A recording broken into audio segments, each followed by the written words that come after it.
যত মানুষ আছে ততই পথ আছে ঈশ্বরের কাছে পৌঁছানোর।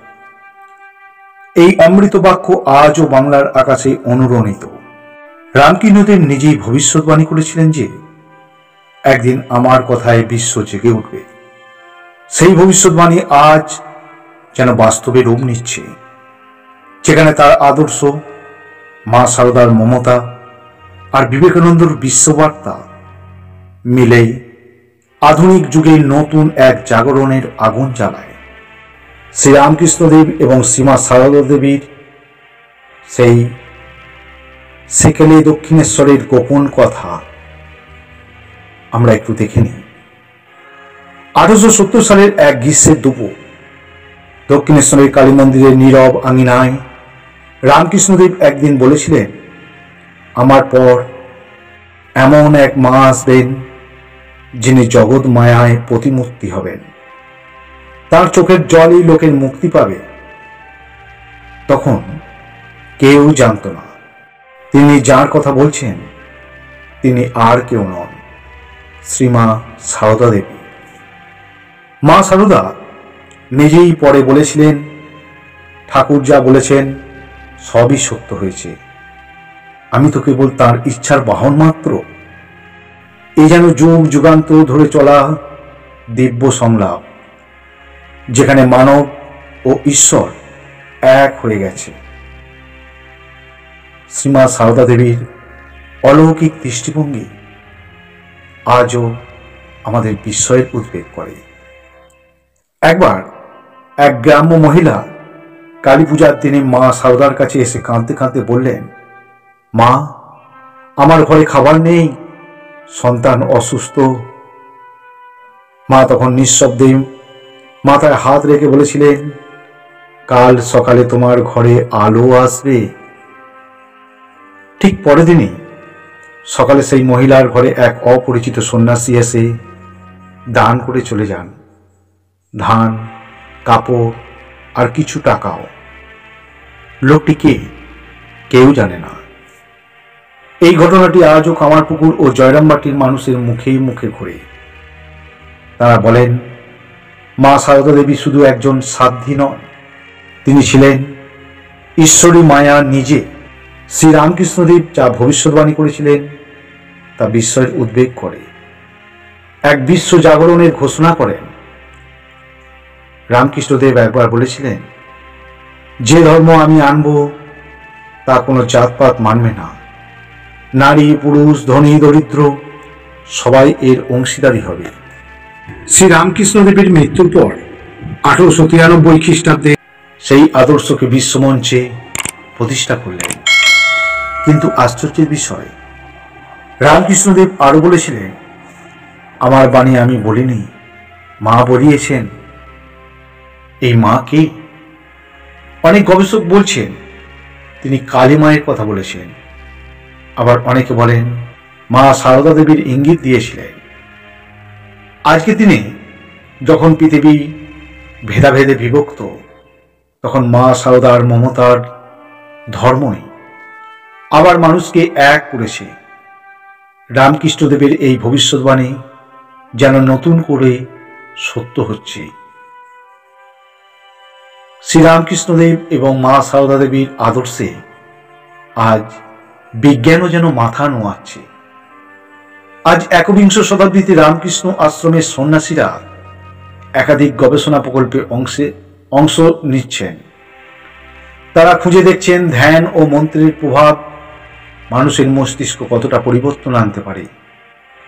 অবিশ্বাস্য হলো সত্য, আধুনিক নিউরোসায়েন্স বলছেন রামকৃষ্ণের ধ্যান পদ্ধতি মানব মস্তিষ্কের নিউরাল পাথওয়েকে বদলে দিতে পারে।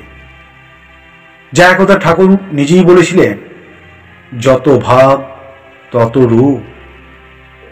এই যেন আধ্যাত্মিক ও বিজ্ঞানের মিলনস্থল, যা তিনি 150 বছর আগেই ঘোষণা করেছিলেন।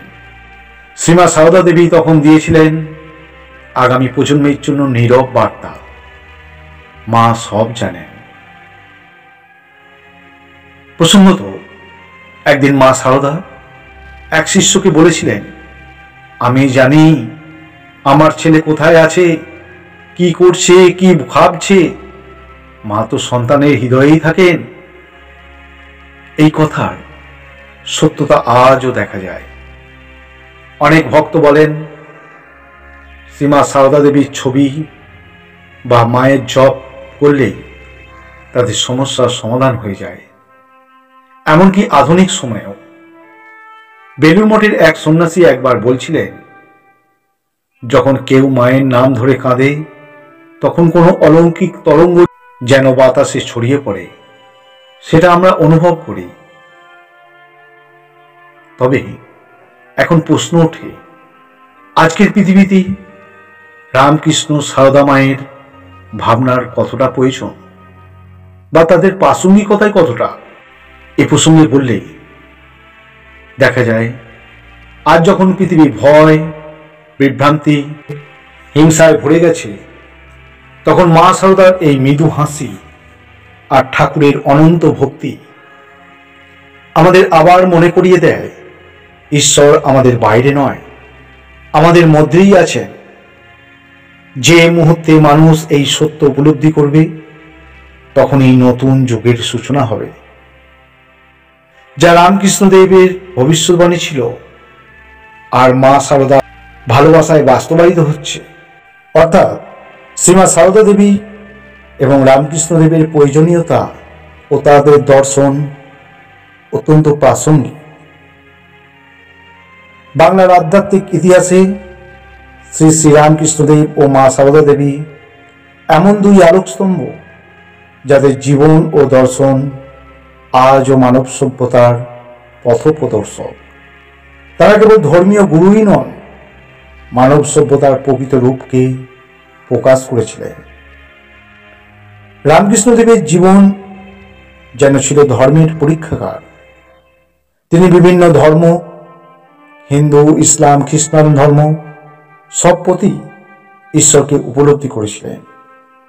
তার মূল দর্শন ছিল যত মত তত পথ, অর্থাৎ প্রত্যেক ধর্মই সত্য, প্রত্যেকের ঈশ্বর প্রাপ্তির নিজস্ব পথ আছে। এই চিন্তাধারা বিশ্ব ধর্মের সঙ্গে সহিষ্ণু ও ঐক্যের বীজ বপন করে। শ্রী শ্রী রামকৃষ্ণদেব বলেছিলেন, ঈশ্বর আছেন, তাকে দেখা যায়, তার সাথে কথা বলা যায়। এই উক্তি মানুষের অন্তরে ঈশ্বরবোধকে জাগিয়ে তুলেছিল। তার দর্শন ছিল ভক্তি, প্রেম ও অনাসক্ত কর্মের মিলন, যা জীবনের প্রতিটি ক্ষেত্রে আধ্যাত্মিকতার বাস্তব প্রয়োগ নির্দেশ করে। শ্রীমা সারদা দেবী ছিলেন এই দর্শনের জীবন্ত প্রতিমূর্তি। তিনি ছিলেন জগদম্বা, মা, জগন্মাতা, ভক্তদের কাছে করুণা, মমতা ও ক্ষমতার প্রতীক। তার এক বাক্য, যদি কেউ তোমার একটু কটু কথা বলে তবু ভালোবাসা ছাড়ো না, আজও মানবতার শ্রেষ্ঠ শিক্ষা। রামকৃষ্ণদেবের সাধনা ছিল ঈশ্বর প্রাপ্তির অন্বেষণ, আর মা সারদার সাধনা ছিল মানব প্রেমে ঈশ্বরকে দেখা। তাদের যুগল জীবন আমাদের শেখায়, ধ্যান, কর্ম, প্রেম ও ত্যাগ, নারী ও পুরুষ সবই একই চেতনার প্রকাশ। আধুনিক যুগে যখন মানুষ বিভাজন, হিংসা ও স্বার্থে জর্জরিত, তখন রামকৃষ্ণ সারদার দর্শন মানব সভ্যতার জন্য অপরিহার্য। তিনি দেখিয়েছেন, ধর্ম মানে বিভাজন নয়, ধর্ম মানে মিলন, শান্তি ও সেবা। তাদের দর্শনের কেন্দ্রে ছিল একমাত্র সত্য, জীব সেবাই শিব সেবা। এই ভাবনা থেকেই পরে বিবেকানন্দ বিশ্বকে দিলেন প্রায়োগিক বেদান্তের ধারণা। আজকের পৃথিবীতে শ্রী রামকৃষ্ণদেব ও মা সারদা দেবীর প্রয়োজনীয়তা ঠিক সেখানে, যেখানে মানুষকে আবার তাদের নিজের ভিতরে ঈশ্বরকে খুঁজে পেতে হবে। ভালোবাসা, সহানুভূতি ও সত্যের পথে ফিরতে হবে। তাদের জীবন আমাদের শেখায় ঈশ্বরকে খুঁজো নিজের অন্তরে, সব ধর্মের সত্যকে খুঁজে নাও, মানুষের সেবায় ঈশ্বরকে দেখো। এই কারণেই রামকৃষ্ণ ও সারদা কেবল অতীতের সাধক নয়, তারা আজও মানব জাতির ভবিষ্যতের পথপ্রদর্শক। সুপ্রিয় দর্শক, শ্রী রামকৃষ্ণদেবের অদ্ভুত ভবিষ্যৎবাণী, শ্রীমা সারদার অলৌকিক সাক্ষ্য, তাদের আজকের বাস্তব প্রয়োজনীয়তা বা তাদের দর্শন আজকের বা আগামী প্রজন্মের জন্য কতটা উপযোগী, এই বিস্তৃত আলোচনাকে এখানে বিরাম দিলাম। জগৎদয়াল রামকৃষ্ণদেব এবং শ্রীমা সারদা দেবীর কৃপা আপনার উপর বর্ষিত হোক, আপনি আধ্যাত্মিক জ্ঞান উপলব্ধি করুন। আজকের ভিডিওটি যদি ভালো লেগে থাকে তাহলে অবশ্যই লাইক দেবেন, পরিচিতদের মধ্যে অসংখ্যবার শেয়ার করুন। সর্বোপরি প্রভু রামকৃষ্ণদেব এবং শ্রীমা সারদা দেবী প্রসঙ্গে আপনার মূল্যবান অনুভব এবং অভিমত অবশ্যই এই কমেন্ট বক্সে জয় জয় রামকৃষ্ণ সারদা প্রণাম জানাতে ভুলবেন না। আর চ্যানেলটিতে আপনি যদি নতুন হয়ে থাকেন তাহলে অবশ্যই চ্যানেলটিকে সাবস্ক্রাইব করে আমাদের পাশে থাকবেন। আমাদের আবার দেখা হবে পরবর্তী একটি নতুন এপিসোডে। ততক্ষণ সঙ্গে থাকুন। ধন্যবাদ।